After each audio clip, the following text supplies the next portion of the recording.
Hi folks, how are you doing today?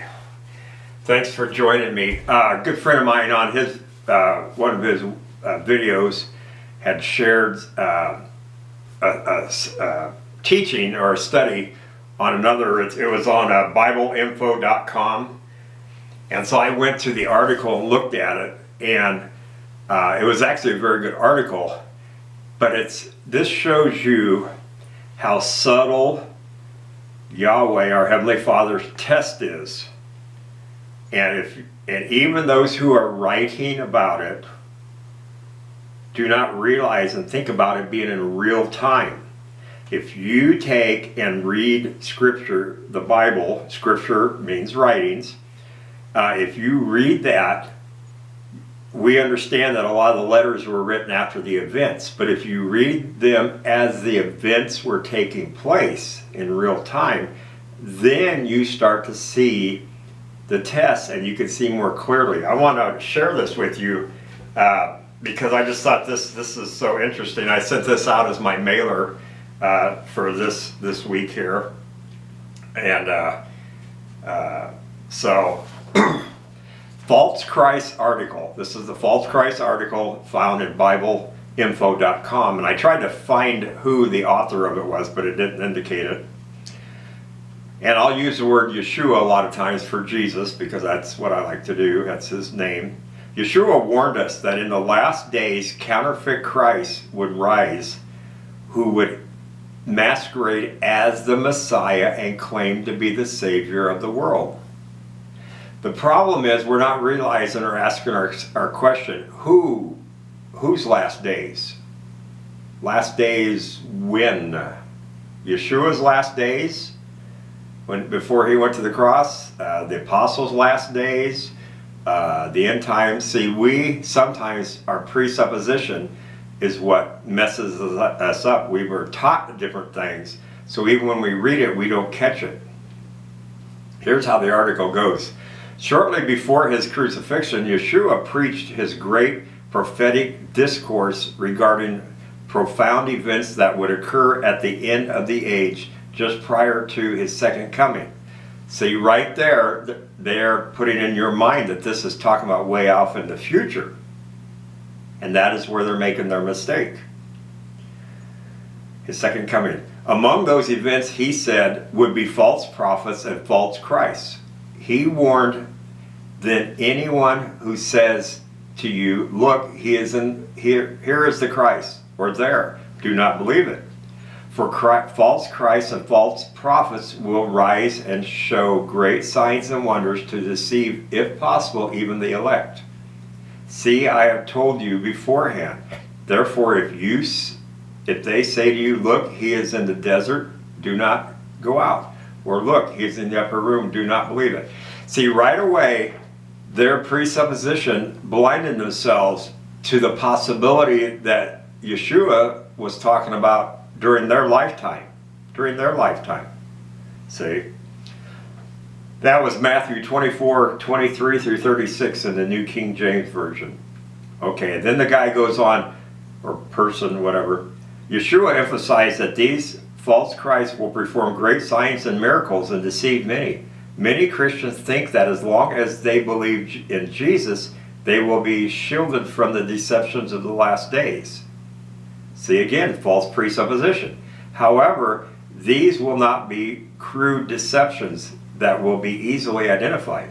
Yeshua says that the deceptions of these false Christs are so carefully planned and so skillfully carried out that even Yahweh's, our Heavenly Father's chosen ones, will be deceived.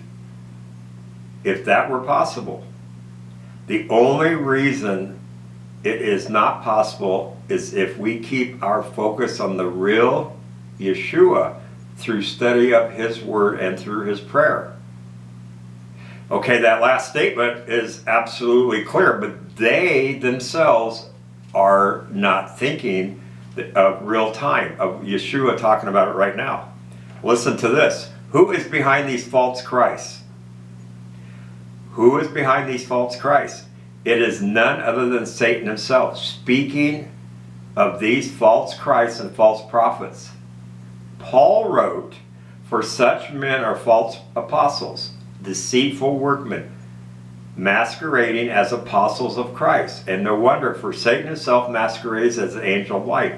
Is it not surprising then, if his servants masquerade as servants of righteousness? Their end will be their end will be what their actions deserve. That's 2 Corinthians 11:13 through 15 in the NIV. False Christs masquerade as servants of righteousness, just as their master Satan masquerades as an angel of light. They are thinking and have presupposed that we're talking about futuristic stuff. And that is the test. Yeshua, which futuristic are we talking about? Whose future? Did you see what you just read? Where did Paul get his information from? From someone, some bright light in the road to Damascus, and all three of Paul's testimonies state, "Who are you, Lord?" Or that word is sir. Who are you, sir? So Yeshua, this happened, Paul's event happened about 3 to 4 years after the ascension of Christ. See, and even Peter talks about it in Acts that Yeshua has to stay in heaven until his actual coming. So the wording, even Paul did not catch what he was saying. You read Christ's own warnings. Then it happened to Saul on the road in the wilderness, and we did not catch the rest because it is in the Holy Bible. See, the Word of God, when someone claims the Bible is the Word of God, that instantly blinds you to the test or the story of the events of what's going on. There is a test in plain sight. They go ahead and write this. Yeshua emphasized that it is not enough to simply profess the name of the Lord in order to enter heaven, besides taking the name of the follower of Jesus. We also need to actually follow him. We need to do the Father's will. Yeshua said, not everyone who says to me, Lord, Lord, will enter the kingdom of heaven, but only he who does the will of my Father who is in heaven. Matthew 7:21 in NIV. Yeshua also declares, for my Father's will is that everyone who looks to the Son and believes, the believe is pisteo, obeys unto, trust in, commit to. For my Father's will is that everyone who looks to the Son and believes in him, pisteo, shall have eternal life and will raise him up in the last day. John 6:40 NIV. See, these guys have it so right on, but they're not catching when the event took place. Thus, we need to look, this is their writing, thus we need to look to Yeshua, God's Son. We need to spend time contemplating his life and the words he spoke and the things he did. Yeshua assures us, I tell you the truth, whoever hears my word and believes him who sent me has eternal life and will not be condemned. He has crossed over from death unto life. That's John 5:24 NIV. You see what? It says it right here. My words. He didn't say anyone else's words. He didn't say Paul's words. He didn't say a Pharisee's words. He warned us about the Pharisees. There's many verses of warnings. Conclusion. The very article itself did not catch it, that the very warning of Christ happened to Saul. The very warning of Christ happened to Saul. This is so absolutely wonderful because right there, if you read this over and go over this video again, listen to the words of Yeshua. He warned the apostles. That's why they did not accept or believe Paul's testimony. It talks about that in Acts also. People go, oh, they sent him off to Tarsus. No, they sent him back home. They got rid of him because he spoke against the Sabbath. He spoke against circumcision. Okay? He spoke that the law was given by angels and not by Yahweh's, written by Yahweh's finger. There's many things where he bashed the true apostles. And Yeshua, even in Revelations 2:2, makes it very clear that there was those who claimed to be apostles and were not. And in Acts, it's documented. Luke documents this for Theophilus. Right down the line, he talks about how it says in there that Barnabas, the apostle Barnabas, and Paul, so they both claim to be apostles. Barney's a good old boy. He went along and followed Paul. He liked his ambition and desires.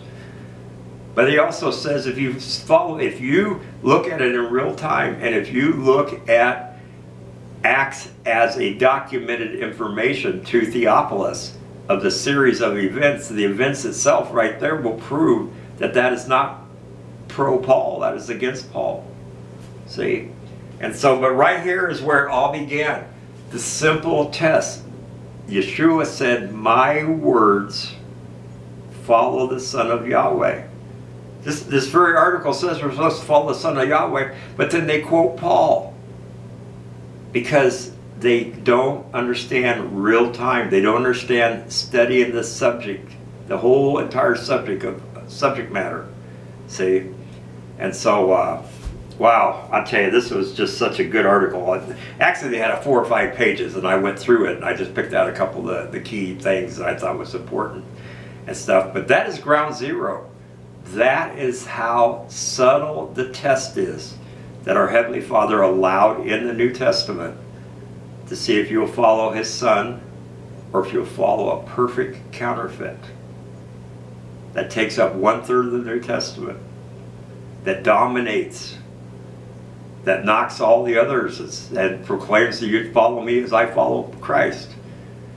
He completely takes away from what the 12 said, and people have tried to justify it throughout history.